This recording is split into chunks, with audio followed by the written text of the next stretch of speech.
ನಮಸ್ಕಾರ Mysuru funky word ಕಡೆಯಿಂದ ಇವಾಗ ಎಲ್ಲಿ ಬಂದಿದ್ದೀವಿ ಅಂದರೆ ನಮ್ಗೆ ಗೊತ್ತು ಯಾರು ಅಂತ ಇವರು. ಸರ್ ನಮಸ್ತೆ ಸರ್, ಚೆನ್ನಾಗಿದ್ದೀರಾ ಸರ್? ಹಾಂ ಆರಾಮ. ಇವತ್ತು ಎಲ್ಲಿ ಬಂದಿದ್ದೀವಿ ಅಂದರೆ ನಮ್ಮ ಮೈಸೂರು ದಸರಾದಲ್ಲಿ ಇದ್ದೇ ನೆಮ್ಮದಿ ಆಗಿರಬೇಕು ಅನ್ನೋ ಊಟ ಮಾಡೋ ಜಾಗಕ್ಕೆ ಬಂದಿದ್ದೀವಿ.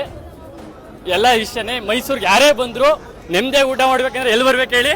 ಇಲ್ಲಿಗೆ ಬರಬೇಕು. ನೆಮ್ಮದಿಯಾಗಿ ಬಟ್ಟೆ ಹಾಕೋಬೇಕಂದ್ರೆ ಫಂಕಿ ವರ್ಡ್ಗೆ ಬರಬೇಕು. ನಮ್ಮ ಕಡೆಯಿಂದ ಸರ್ ದರ್ಶನ್ ಸರ್ ಅವ್ರಿಗೆ ತುಂಬ ಅಂದರೆ ತುಂಬ ಆರೋಗ್ಯ ಆಗಿ ಒಳ್ಳೇದಾಗಲಿ ಅಂತ ಬೇಡ್ಕೊತಾ ಇರ್ತೀವಿ. ಹಾಗೂ ತುಂಬ ಸಪೋರ್ಟ್ ಮಾಡ್ತಾ ಇದ್ದೀವಿ ಅವ್ರ ಹೆಸರಲ್ಲಿ.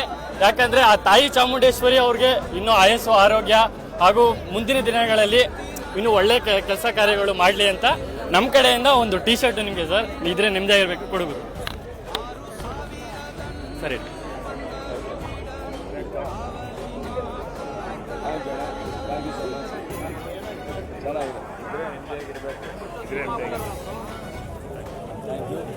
ಹಾಗೂ ಎಲ್ಲರೂ ಅಷ್ಟೇನೆ ನೆಮ್ಮದಿ ಊಟ ಮಾಡ್ಬೇಕಂದ್ರೆ ಎಲ್ಲಿ ಬರ್ಬೇಕು ಹೇಳಿ?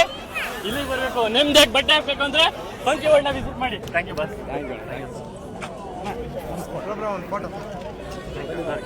ಯು.